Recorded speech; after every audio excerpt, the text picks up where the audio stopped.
Isso daí é quando ele ia fazer entre o mar e o Tendal, né? Mas não é uma locação do Entre o Mar e o Tendal, mas é a abertura dele. A minha mãe que sempre acompanhava ele em tudo. Eu também, viu? Eu era menina, mas acompanhava. Olha nós aqui. Silvio, Ieda e eu. Olha que bonitinho. Eu era muito brava, era uma menina muito brava. Ah, olha que chique. Agora, assim que os homens iam numa festa, é um pouco diferente de hoje em dia, né? Veja que lindos. Baiano de Tênis é onde aconteciam essas festas. E era no Havaí, festa no Havaí. Todo mundo tinha que ir de branco e colocar esses colares. Papai filmou isso. Olha ele aqui filmando, alguém fotografou ele, olha ele aqui, né? Com a Kodak Special. Ele estava em todas, né? Ele foi um homem muito bonito. Ah, olha aí.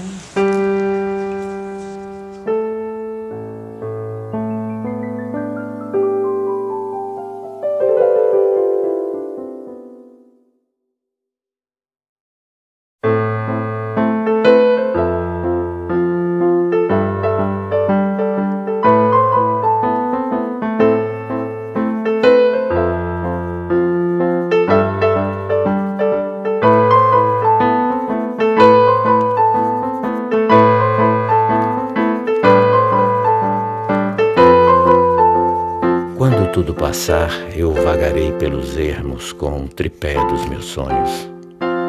Nas chapadas bravias, nas caatingas floridas, nas praias, nos coqueirais.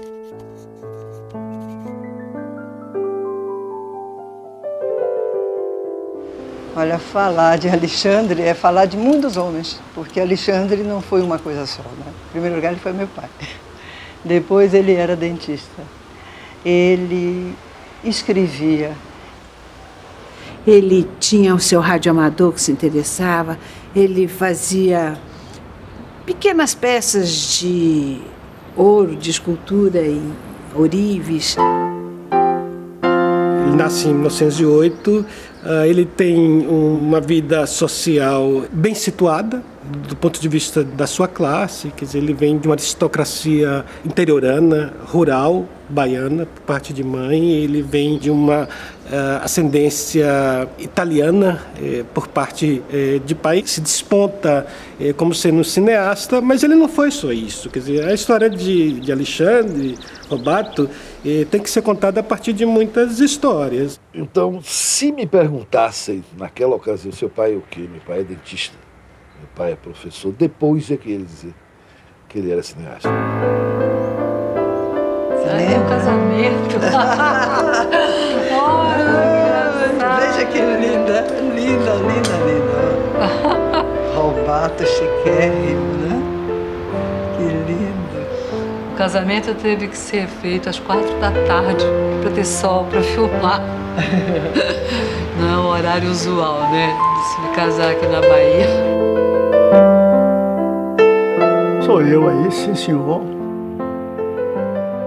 Coisa gozada. Não me lembro disso, meu filho. Vocês têm mais memória aí do que eu.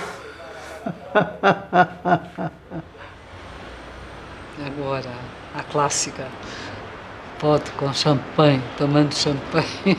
Silvio! Alto, magro, louro, com cara de alemão. Depois ficou a cópia de meu pai.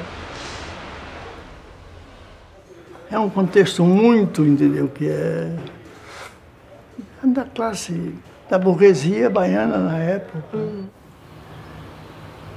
Ele era um dos poucos da classe média que frequentava o Baiano de Tênis, o Yacht Clube, a Associação Atlética da Bahia, o Palace Hotel, não sei o quê.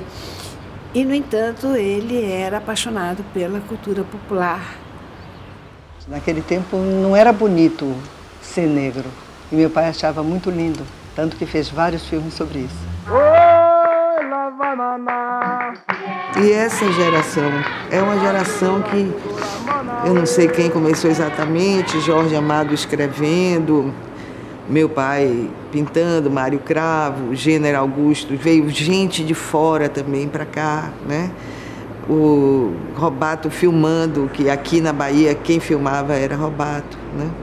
Ele tinha uma paixão muito grande pelos hábitos baianos, né, os costumes, e o fato dele ser originário do Recôncavo, né? A mãe dele era da Salbara, então ele tinha conhecimento disso.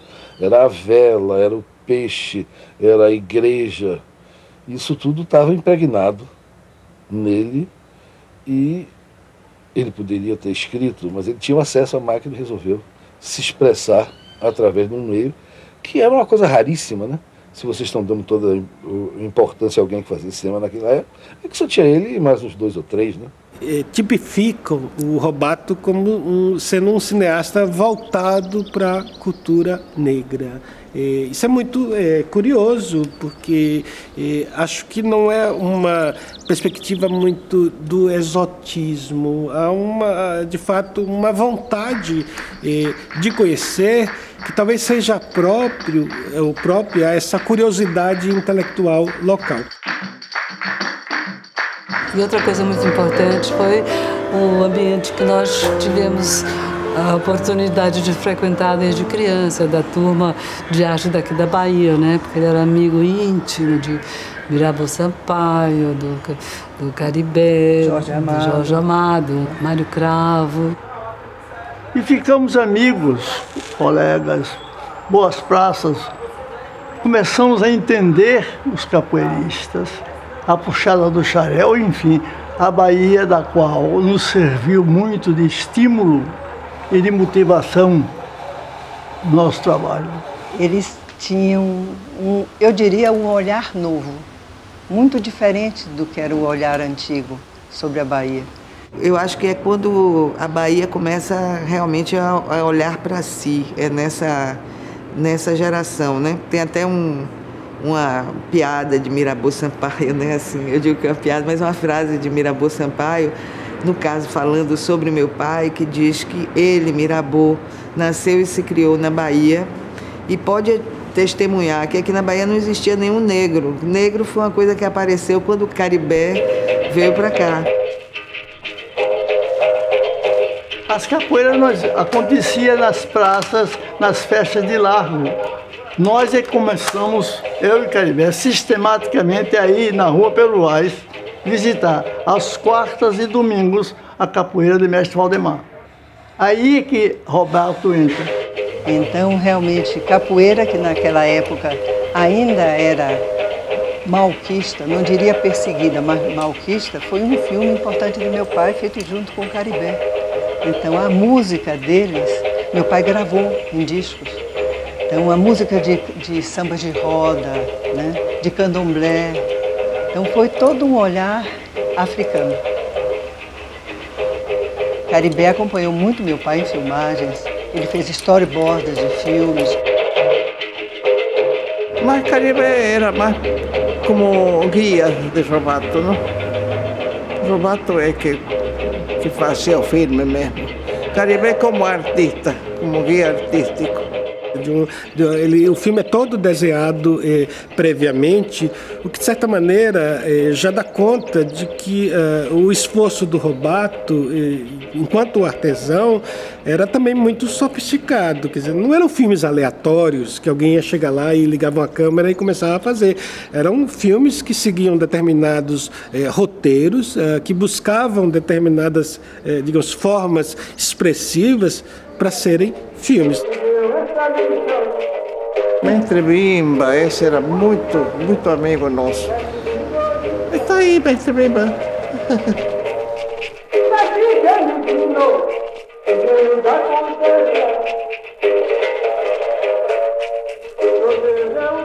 Capoeira.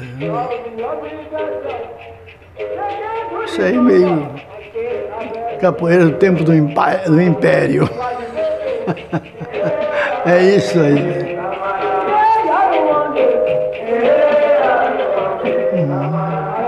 Deixa eu identificar. Traíra é esse. E ele tinha um jogo de capoeira baixo, não fazia saltos. E esse traíra é um cachoeirão.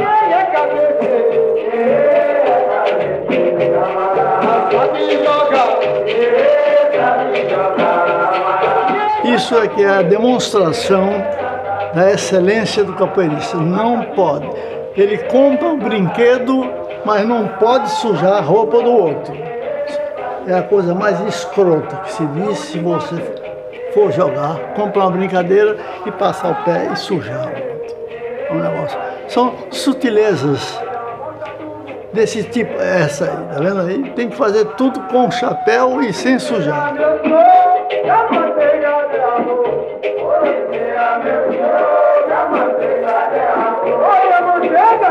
Já é requintado formalmente. Tem cenário branco e preto, com uma imagem elaborada, onde ficavam o coro que cantava, onde ficavam os capoeiristas, a roupa, o figurino. Então, influência direta de Caribé. Vadiação é, digamos assim, que por excelência talvez seja o documento mais importante que se tem sobre a capoeira e sobre a cultura negra baiana.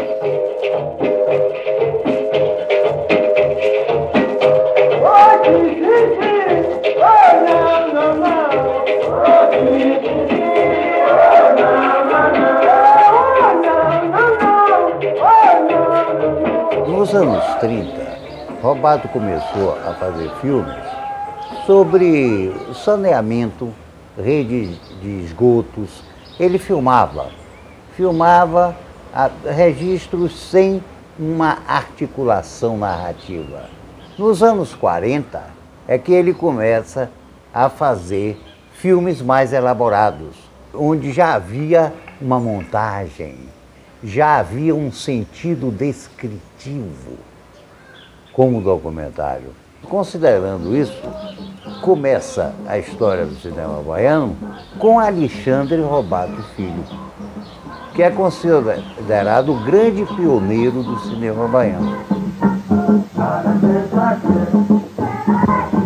No começo do ciclo baiano de cinema, ele já era um homem de quase 50 anos de idade. Essa gente que estava começando a fazer cinema é gente muito jovem, é gente de 18 anos, 20 anos. Então, há uma distância geracional.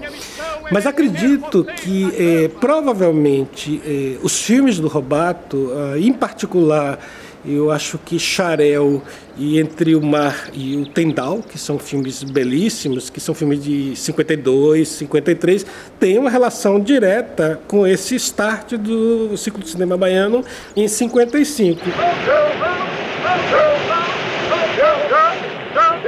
É impressionante o que o Glauber praticamente não tenha feito referência aos filmes do Robato. Revolução do Cinema Novo não tem nada, nem outros escritos também eu não me lembro de nada em particular, mas a influência de Xarel, Entre o Mar e o Tendal e em Barravento, ela é patente. Você tem sequências iguais. E papai ficou zangado, não gostou disso.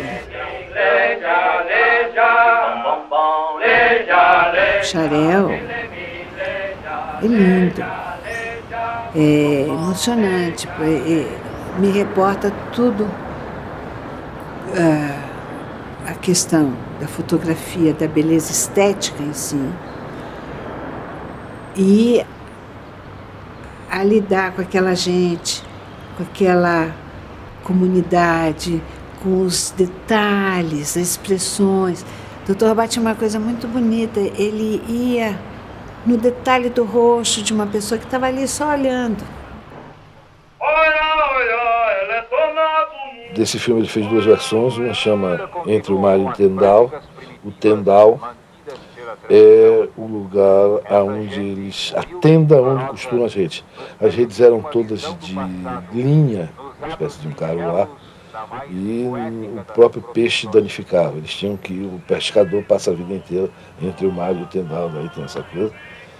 Depois ele fez uma versão mais compacta, esse era um filme de 20 minutos, que chama de Xarel.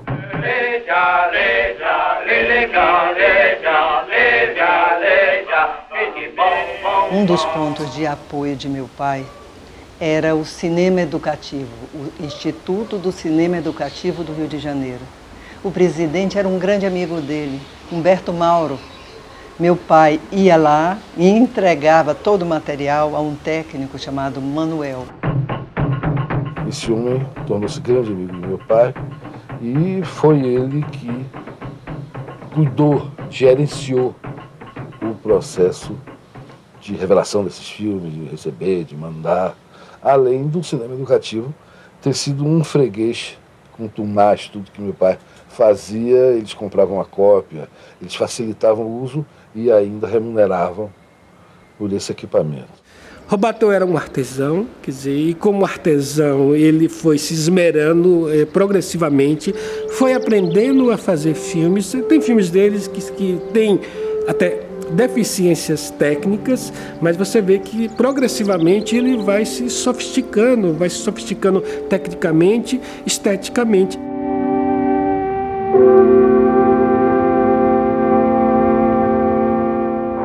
Eu acho que é um conjunto de filmes do Robato que claramente tem relação com esse conceito de filme de cavação. Quer dizer, no fundo, cineastas vendiam a ideia para uma empresa, recebiam, eventualmente, pela quantidade de metros de filme que iam produzir e acabavam, digamos assim, retornando esse produto para a empresa.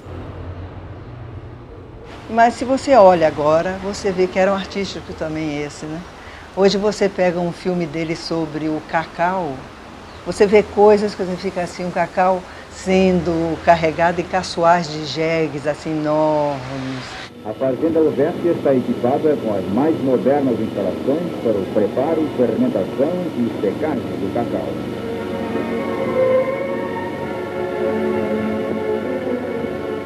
Ele sabia que aquilo valia, né? Ele filmou as boiadas, né? Os vaqueiros todos, né? Quer dizer, ele foi prolongando o olhar dele, saiu um pouco da cidade de Salvador e começou a ir mais para longe, né? Muita coisa sobre pecuária no interior da Bahia, sobre hidroelétricas que ele fez, alguns filmes. Filme sobre Rui Barbosa, como ele fez, é um filme, do ponto de vista histórico, assim, da maior importância. Há um único documento que existe que mostra quando retornou os restos mortais do Rui Barbosa para ser depositado aqui no Fórum Rui Barbosa.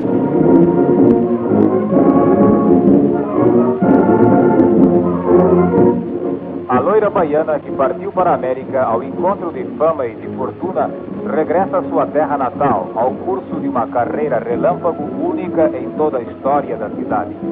Em 4 meses de uma vida fabulosa... O filme de Marta Rocha é um filme de cavação. É tanto de cavação que eles são obrigados, digamos assim, a fazer uma trajetória saindo do aeroporto para ir até lá no Largo de Roma para visitar a fábrica da Fratelli Vita, que não estava previsto rigorosamente no projeto.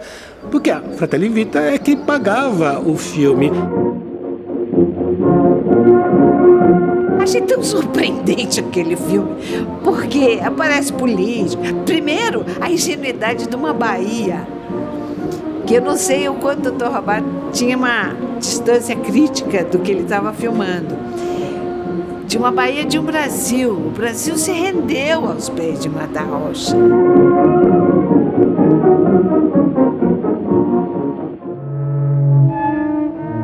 Os 2 últimos filmes, que são, na verdade, dirigidos pelo Silvio, que é o Invenções e que é o Igrejas. Eu vi o Dr. Robato acompanhando o Silvio, ele respeitava totalmente a direção de Silvio. Ele não contestava, não dava uma de pai, nem de diretor. Ele estava como fotógrafo.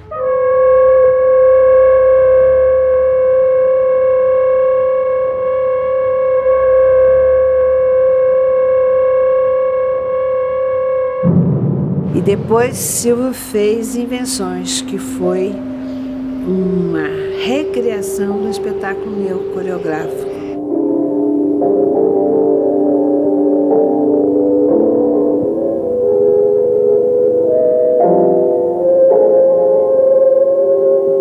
Ele filmava sempre. Eu tenho um filme, deveria ter, mas ele filmou desde que nasci.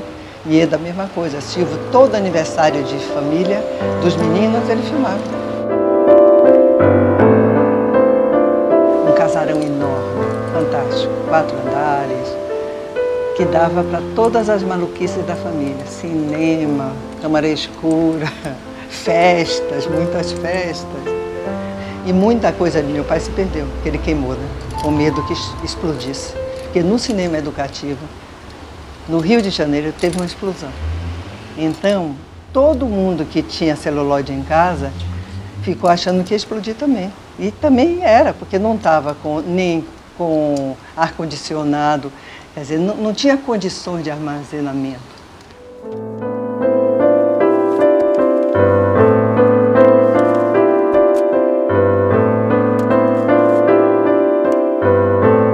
Ele explicava assim: o cinema virou uma indústria. O cinema depende agora de uma produção a nível industrial. E eu vou cair fora porque eu não sou um homem de indústria, não sou um empresário. E quando ele morreu, eu estava em São Paulo, entrei no avião correndo, chorando, chorando, chorando. Na mesma hora, né, a gente partiu para chegar aqui, né? Aí eu me lembrei da frase dele: mesmo a caminho do cemitério, deve-se aproveitar o passeio. E eu comecei a me sentir melhor, você sabe? Eu digo, olha, velho Robato, eu vou aproveitar essa viagem aqui. Essa é apenas mais uma boa razão para se recuperar Robato, quer dizer, para se recuperar esse humor típico, para se recuperar a irreverência, quer dizer, todas as coisas que pontuam a vida dos realizadores, mas que eventualmente a sua obra não revela. A sensação que eu tenho é que o cinema, para Alexandre Robato, era um paraíso em que ele se isolava, de certa forma, ao mesmo tempo que se encontrava dentro da cidade como pioneiro. Eu acho, não sei, que ele gostaria de ter feito um longa-metragem, né? Tanto que ele escreveu Raimunda que Foi, pensando no roteiro. Robato, o seu livro Raimunda que Foi mostra em cada página uma montagem, a bem dizer, cinematográfica. Houve de sua parte a intenção de seguir um roteiro? Eu não sou romancista. No campo da criatividade, eu me projetei como cineasta. O romance é pautado num roteiro que fiz com intenções puramente cinematográficas. Raimunda que Foi seria o testamento cinematográfico de Alexandre Robato. Isso seria o coroamento de sua carreira, porque ele iria unir nesse filme o seu pendor de documentarista com a ficção. E por que não fez o filme? Reconhecimento das limitações impostas pelo sistema, além das minhas próprias, meu amigo. O pioneirismo foi condição cotidiana da árdua tarefa de Robato. Ele, agora, sessentão, em plena juventude intelectual, diante dos leitores de romance em punho, Raimunda que Foi. O cenário é o recôncavo. As figuras foram retiradas da vida. Ao enveredar pelos caminhos da literatura, Robato o faz pleno de experiência humana e cultural. Para seus amigos, uma alegria, mas não uma surpresa. Múltiplo e incansável, Alexandre Robato Filho prossegue seu caminho vitorioso. Jorge Amado. Os pescadores falarão de uma vela deslizando nas noites de banzeiro entre os barcos paralisados. Os homens me sentirão nas sombras projetadas da minha obra. Mas eu permanecerei na beleza irrealizada. Na ação surpreendida, no ritmo pressentido das sequências de todas as fitas que eu não fiz.